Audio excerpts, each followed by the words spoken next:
If your company is stuck somewhere between growth and scale, there's a very good chance the bottleneck is you. It's not your team, it's not your market, and it's not your strategy, it's you. And I don't mean that in a negative way. I mean it because you're probably the reason the business worked in the first place. I was working with the founder recently, and of course I'll keep this anonymous here, but he was hands down the best operator in the entire company. No one could touch him. Faster decisions, higher standards, better execution, and that was a problem. Because the business grew to a point where his strength became the ceiling. I've seen this over and over again, especially in the $5 to $30 million range. Founders who built something great, but being in everything, but now the company can't grow because they can't get themselves out of it. And here's where most people get this wrong. It's not the knowledge problem. Every founder knows they need to delegate. The real issue, it's identity. You think that if you let go, standards drop. You think no one is going to like you, so you stay involved, you stay in control. And without realizing it, you cap the business at your own bandwidth. So in this video, I'm going to break down what exactly it looks like to release operational control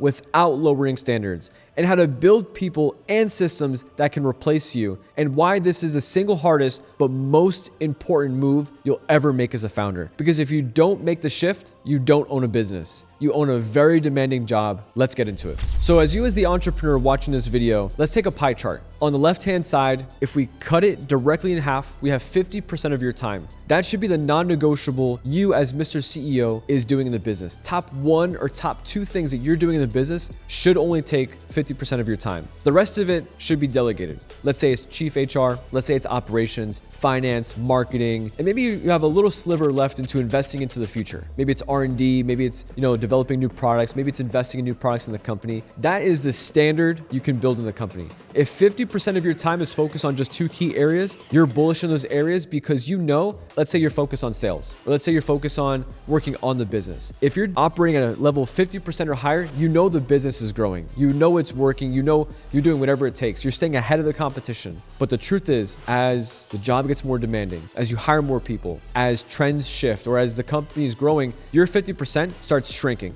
It goes from 50% to maybe 35% because now there needs to be more area in hiring. We have a backlog. We're trying to find and fill 5 to 6 roles in our recruiting process. Our talent acquisition can't keep up. Got it.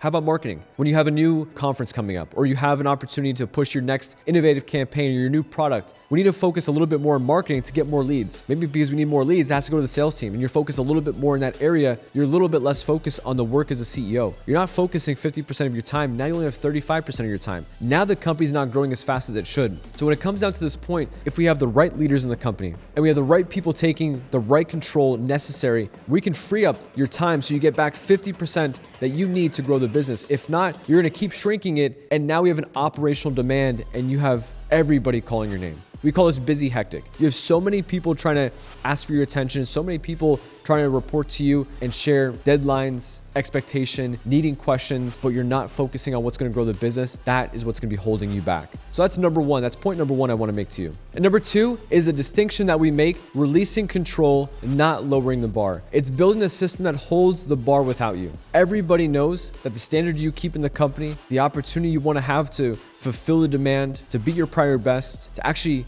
get to that revenue goal, the system needs to be set and the bar cannot be lowered. And the last point I want to share with you here is what you lose if you don't make the move. Your company doesn't scale past your personal bandwidth, and you trade a business for a job with a big title. So as we're having this conversation, what I need to do as a CEO, having the right conversations, building up the right leaders in my company that are in control of the other areas, finance, operations, investing in the future of the company. If I'm not building up those leaders, now everything relies more on you as a CEO. And if we're not having the clear expectation, the clear guidance, we're stuck. We're now the big bottleneck in the company where we were once developing the right talent, but we started taking our mind off it. One of the biggest shifts we made internally for our organization, we put so much energy, so much effort, and so much focus into HR because HR recruits the talent. HR calibrates the team. HR brings in new blood. HR makes sure the standard is kept because you as a CEO is focused on what the CEO needs to focus on, 1 or 2 demanding tasks. Everything else is delegated. We're building up the right leaders in the company. That is going to allow us to beat our prior best, best to outlast, out strategize, and outwork our competition because we know we set the right standard, we're developing the right people in the company. And if you now know what you're able to do is focus on what you need to do as a CEO, delegate the right tasks, and improve the performance of your team, you've built a business that's worth outlasting depending on the right leaders that grow with you in the company. So if you're watching this video,